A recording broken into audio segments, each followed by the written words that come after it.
encan qui se déroule aujourd'hui à Montréal au profit de la Fondation d'Hôpital Sainte-Justine. En fait, l'argent amassé va servir notamment aussi à financer une expédition dans l'Atlantique.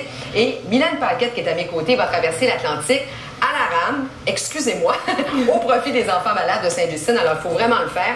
Alors, elle est justement avec moi pour en parler. Bonjour, Madame Paquette. C'est vraiment, faut avoir du courage pour faire ça.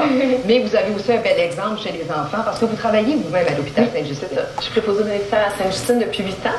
Et puis, j'ai choisi de faire cette expédition-là. En fait, c'est un sport que j'ai découvert par hasard sur Internet.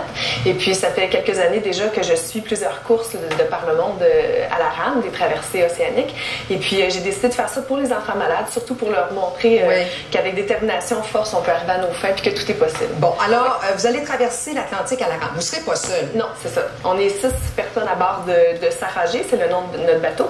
Donc, on part de Porto Morgane aux îles Canaries le 6 décembre prochain pour se rendre jusqu'à Port-Saint-Charles aux Canaries. Et ça va prendre combien de temps? Aux Barbades. Aux Barbades. Bon, et ça va prendre combien de temps? Environ 40 jours. 40 jours. C'est ça.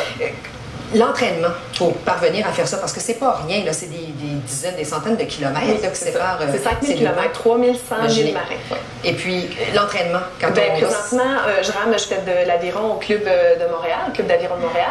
Donc, j'essaie de ramer un minimum de 2 heures par jour pour me préparer. Des fois, je rame 4 heures, des fois, je rame 2 heures. Donc, un bon 24 km par jour. Et puis, en équipe ou en solo aussi, là, parce que ça prend un entraînement d'équipe également. C'est ça. Je travaille un petit peu en équipe, mais la plupart du temps en solo, là, pour essayer de travailler mon endurance à moi. Oui. Parlez-moi de votre équipe.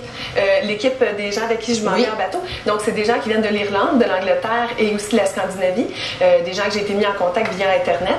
Et puis, donc, je suis la seule femme à bord du bateau, donc c'est 5 hommes avec moi. Oui. Bon, alors comment ça va fonctionner sur le bateau? Parce qu'il faut manger, il faut aller dormir aussi. Oui, tout le monde n'y va pas en même temps, j'imagine, parce qu'on peut dériver pendant longtemps. Comment ça va fonctionner? Donc, sur le bateau, comment ça fonctionne? C'est qu'il y a 3 postes de nage. On appelle ça un poste de nage, l'endroit où on est assis pour ramer. Oui. Donc, il y a 3 places pour ramer et puis il y a 3 couchettes aussi. Donc, on rame durant 2 heures et après ça, on alterne 2 heures de repos, 2 heures de rame. Donc, on rame chacun 12 heures par jour et on a 12 heures de repos à chaque jour. Bon, il y aura un encamp cet après-midi à Montréal. On va montrer le site Internet d'ailleurs pour avoir toutes les informations et sur votre escapade dans l'Atlantique et aussi sur cet encamp. Ça va se passer en quel endroit et à quelle heure aujourd'hui? Ça va se situer au Crush Night Club, c'est sur une terrasse extérieure. C'est au 3781 de la rue Saint-Laurent, à l'angle de Despins. Donc, je vends beaucoup de mes effets personnels. C'est un peu aussi pour démontrer toute ma détermination que j'ai dans ce projet-là. Et puis, c'est un encamp, donc il va y avoir un encanteur sur place. Les gens sont invités s'ils veulent se présenter avec un objet qu'ils veulent faire don à l'encan. Ils peuvent aussi le faire. Donc, ça va, l'encan, on ouvre les portes à 2 heures. L'encan commence à 3 heures jusqu'à 5 heures. Bon. Et l'argent amassé sert d'abord à financer votre traversée. Vous-même, vous tentez d'amasser de l'argent pour remettre à la Fondation d'Hôpital Sainte-Justine. Parce que vous n'avez pas de commanditaire pour l'instant. Exactement. Donc, j'ai pas de commanditaire. Présentement, on n'a pas de commanditaire officiel non plus pour le bateau. Et puis, je suis à la recherche aussi de partenaires. Donc, puis, c'est important de dire aussi que la moitié de l'argent que je vais ramasser va totalement à la Fondation d'Hôpital Sainte-Justine. Alors, vous avez pris un congé sans solde, c'est ça, pour vous permettre de faire cette traversée-là.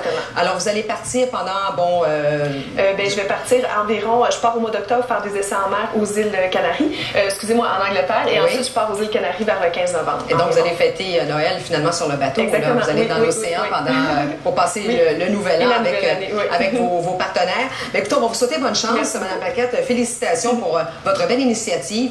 Vous êtes parmi les premiers Québécois à faire cette traversée. Québécoise à faire cette traversée-là, à traverser l'Atlantique. Oui, il y en a plusieurs qui l'ont fait jusqu'à maintenant. Au Canada, je crois qu'il y a 2 hommes et 2 femmes. Il y en a peut-être présentement dans l'océan Indien. Je suis pas certaine. Mais oui, je suis la première Québécoise, en tout cas. Ouais. On va vous souhaiter bonne chance. Puis en tout cas, quand vous aurez terminé, j'espère que vous allez nous donner des photos, des images et nous parler de cette belle expérience. Merci beaucoup, Mme Paquette.